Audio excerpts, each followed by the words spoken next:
They are usually very intelligent. They don't want to kill. They don't hate. They don't know why they kill. They have been like this since birth. They try not to kill, and they try to do good.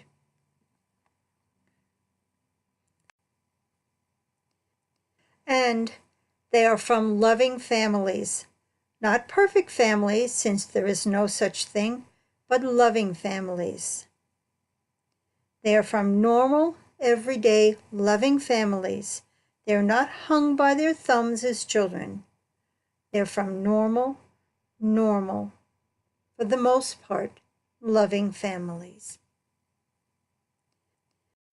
This is Jeffrey Dahmer. And this is Jeffrey Dahmer. Your Honor, it is over now. This has never been a case of trying to get free. I didn't ever want freedom. Frankly, I wanted death for myself. This was a case to tell the world that I did what I did not for reasons of hate. I hated no one. I knew I was sick or evil, or both. Now I believe I was sick. The doctors have told me about my sickness, and now I have some peace. I know how much harm I have caused. I tried to do the best I could after the arrest to make amends, but no matter what I did, I could not undo the terrible harm I have caused. I feel so bad for what I did to those poor families, and I understand their rightful hate. I decided to go through this trial for a number of reasons. One of the reasons was to let the world know that these were not hate crimes. I wanted the world in Milwaukee, which I deeply hurt, to know the truth of what I did. I didn't want unanswered questions. All the questions have now been answered. I wanted to find out just what it was that caused me to be so bad and evil. Most of all, Mr. Boyle and I decided maybe there was a way for us to tell the world that if there are people out there with these disorders, maybe they can get some help before they end up being hurt or hurting someone.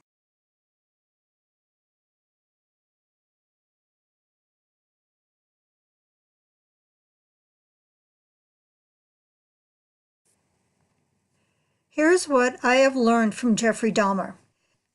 First is that the crimes are random for simply the purpose of getting what is needed from killing, which is to kill.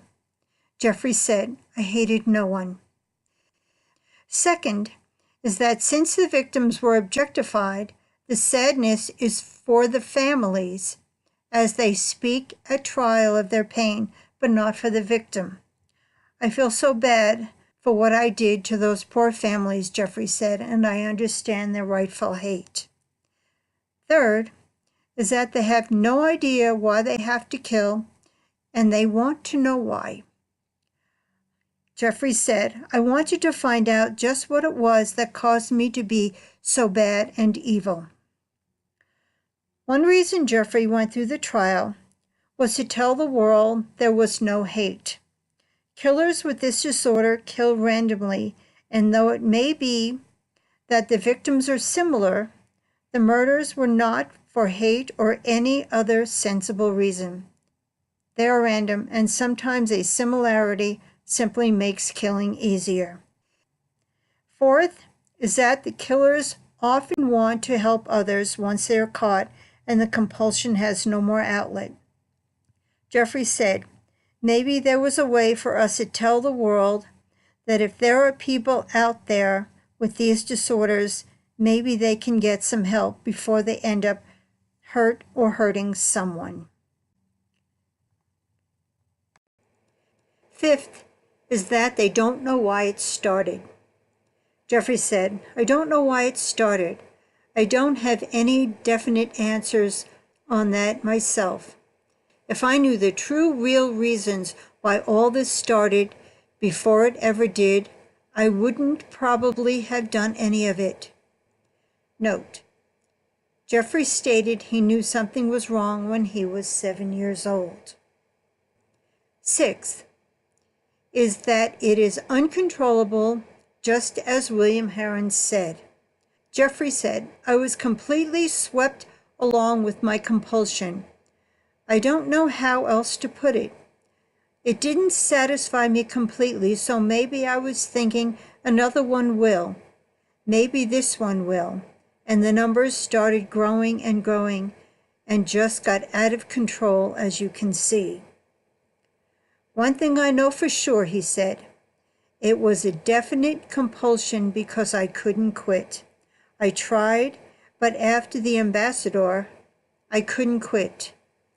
It would be nice if someone could give the answer on a silver platter as to why I did all this and what caused it, because I can't come up with an answer.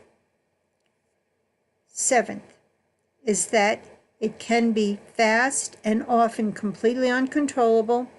One man compared it to a sneeze. Jeffrey said, like arrows shooting through my mind from out of the blue.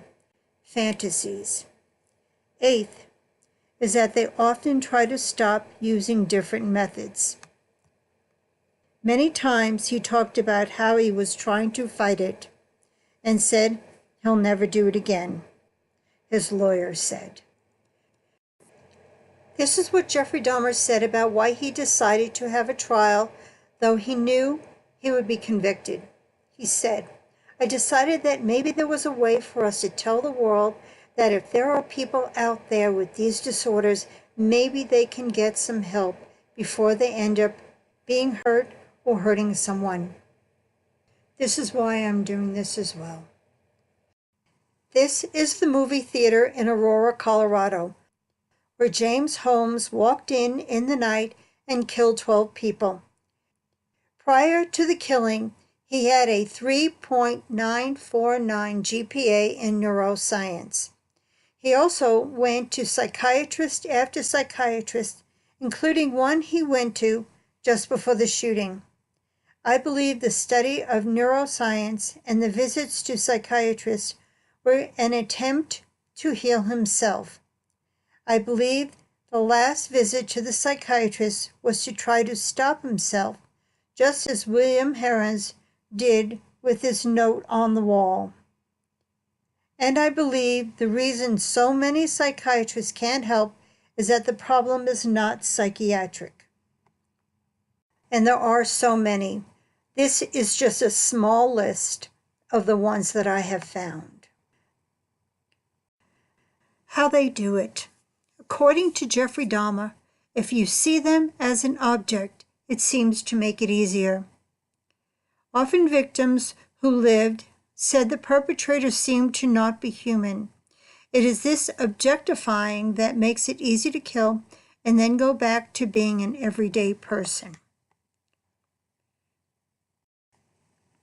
Remorse. Jeffrey said, yes, I do have remorse, but I'm not even sure myself whether it is as profound as it should be. I've always wondered myself why I don't feel more remorse. What an odd thing for Jeffrey Dahmer to say, unless you understand. I have yet to know of a serial killer who has not been a healed serial killer, and some actually have healed, who has remorse for the dead victims. They often hear the family testify at trial of their pain, and it sometimes makes them cry. This is because they feel they were born this way. Therefore, they are not responsible for the death of their victims. Trophies. You will often hear television shows or the like talk about killers saving trophies. Here is one thing, however. I do not believe taking jewelry or clothes or anything from the victim is really a trophy. Trophies are typically displayed on a shelf for all to see. The keepsakes taken from victims or the photographs taken are often completely hidden and not on display. For Russell Williams, the clothes he took were hidden from view and were categorized on his computer for him to return to as he chose. They were not on display. What you don't know is that serial killing does not work. Or, as David Berkowitz said concerning the negative feelings he had, it all dissipated, but only for a short time. James Holmes said it didn't work at all. This is David Berkowitz, the son of Sam Killer from New York City. He talks about the relief he gets from killing, but relief from what? What is it that he needs relief from? He also talks about how the bad vanished, but only for a short time. This is why killers become serial killers, because the killing doesn't work. Now I'm going to tell you what it really is. It, whether called factor X by one killer, or an urge by another, or a compulsion, or the other side of the window, it is a disorder that can be explained. Forensic psychologists say it is the mystery of mysteries that will never be solved. The reason no psychologist can help these people, who often turn to them for help, is that the thought that causes the problem begins before memory is formed. This makes it a developmental disorder rather than a psychological one. Because the problem is probably before birth and certainly before memory, it is all the person knows. They know something is wrong, but they don't know what. And very importantly, there is nothing for them to remember to compare it to. This is why they say I was born a monster. I've been like this my whole life. This is why they are unable to stop.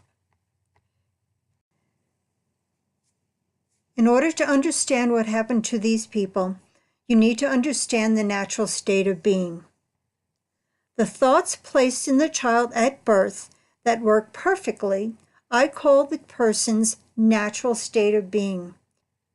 Each of these hundreds of thousands, if not millions of thoughts, has two parts. Each thought has a concept part and an action part, and they work together in unison.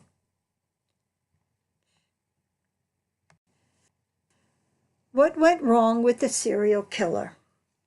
When something goes wrong and one part of a specific thought is missing, you have a loss. The person's natural state of being causes the person to strive to fill the loss. Because the lost thought is something needed each day, the person feels a loss all the time, and the action part of the thought is driven to fix the problem. To fix one particular type of thought, many believe they have to kill to replace what is missing and relieve the loss of that particular thought, and are driven beyond their sense of compassion or humanity to do so.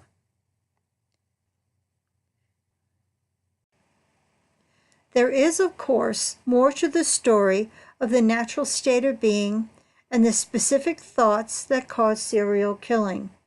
But now you understand somewhat what is going on, and hopefully, if the serial killer understands, there will be no person who loses their life to this killing, and no person who loses their life to prison.